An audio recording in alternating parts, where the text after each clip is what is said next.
we're at a time where we have unprecedented power of technology that's shaping the way that each one of us lives our lives, does our work, whatever your profession is.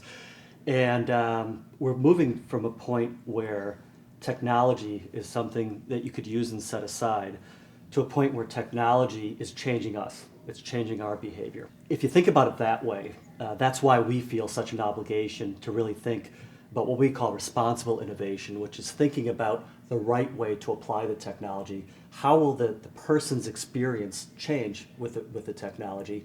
And that gets you into these issues around trust, gets into issues around ethics, gets into issues around data access, and many other issues that are really important things for us to grapple with if we want to create the right world in the future, rather than have a world that's a little bit dystopian or has consequences that we don't want as people.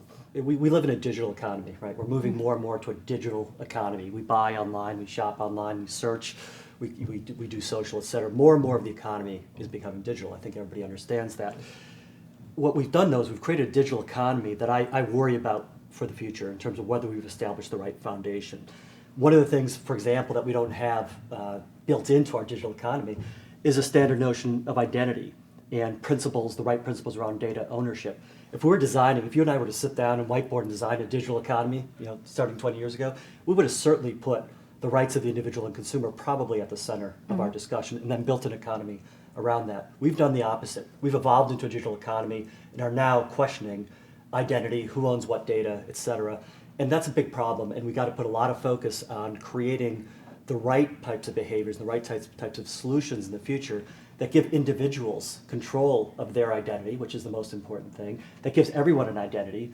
Right now there's over 1 billion people in the world that have no documented identity, no paper or digital identity. We need to give them an identity, and we need to give people access to all these services. And part of this is the debate about what data do you own versus what data is owned by the platforms that you cooperate with. If you use a platform for free, should they have access to your data? To date, we've got one answer to those questions in the digital economy we've built to date. I don't believe it's sustainable, and we need to change the way that our digital economy works, giving more rights to the individual and more accountability to organizations that use that data. And that's going to be the foundation of how we build a more sustainable digital economy that has a better balance between individuals and organizations. We need to better understand the human agency around our role in defining the future and in solving some of these problems. I hear too often organizations or people saying that, well, that's what the technology is going to do. Artificial intelligence introduces bias, so whatever the implication might be. That's simply not true. The technology only does what humans intended, or what humans use it to do and implement it to do. And technology is neutral. It's what we do as people and as humans in understanding how to deploy the technology properly. So that's why we've been really working hard on these issues around responsible innovation, responsible AI, establishing the right principles in how we use and deploy technology, because it's up to us to get this right. This isn't an issue of blaming technology. It's us deciding what kinds of norms, what kinds of rules and such we want to put around the technology to make sure it serves people's needs properly, individuals, consumers, to make sure it serves the communities that we live in properly. And that's really where we are with this right now. In terms of upskilling or reskilling, that's what I would call the single grand challenge of our generation, of the generation we're living in right now, is can we and how do we reskill people in the right way so that everybody has the opportunity to participate in the upside of this era we're moving into. We're moving into an amazing time where technology is going to create great possibilities. We're going to solve massive human and societal issues around hunger, around climate change, around food supply chains, making our societies work better, educating people, et cetera, finding new drugs, improving health outcomes. I have no doubt that technology is going to do all these things, but will everybody benefit equally from it? And will we reduce inequality in doing this, or will we increase inequality in doing this? That's where the reskilling becomes important, because there will be a lot of disruption of jobs. There'll be millions and millions of jobs displaced by technology. It's been happening for hundreds of years. This isn't a new thing, but the accelerating pace of AI and other technologies will result in the displacement of a lot of people from their jobs. how do we make sure those people are reskilled for the new jobs that come? We personally believe, based on the research that we've done, is the issue isn't the shortage of jobs, it's the people prepared to do the new jobs. You can see that in the stats if you look at them today. In the US, we have the same number of people unemployed as we do have open jobs. And it's a complex issue, and I think we're not making fast enough progress. And to be honest, it's my biggest concern about the future, because we already have a lot of dissension, a lot of people feeling they've been left behind in societies. That's having a lot of implications on things we're experiencing every day in different countries around the world. And it's going to get worse if we don't reduce the inequality in providing access to the skills. If there's an obligation in business to do this, and I don't think business is stepping up enough to the plate. That's one of our messages: is organizations and businesses need to step up to the plate in providing more support to their employees for reskilling, lifelong learning platforms, et cetera. It's a government responsibility. We need to shift a lot of government policy to new policies that provide people with support, not just when they're entering the workforce, but as they need help throughout their careers. We need to shift some of the tax and incentive policies to provide money, to people to get the access to reskilling they need. We need to change the educational system itself, focus on different types of education, different types of entry into the workforce, apprenticeships, and things like that. So a lot of work needs to happen. It's complex, but that's what we've got to get right if we want to address the reskilling and make sure we create that opportunity and reduce the inequality that we see. So if you were a CEO, CTO of a large organization today, what questions would you advise people to start asking? There's a few questions you need to ask. I think one of the things is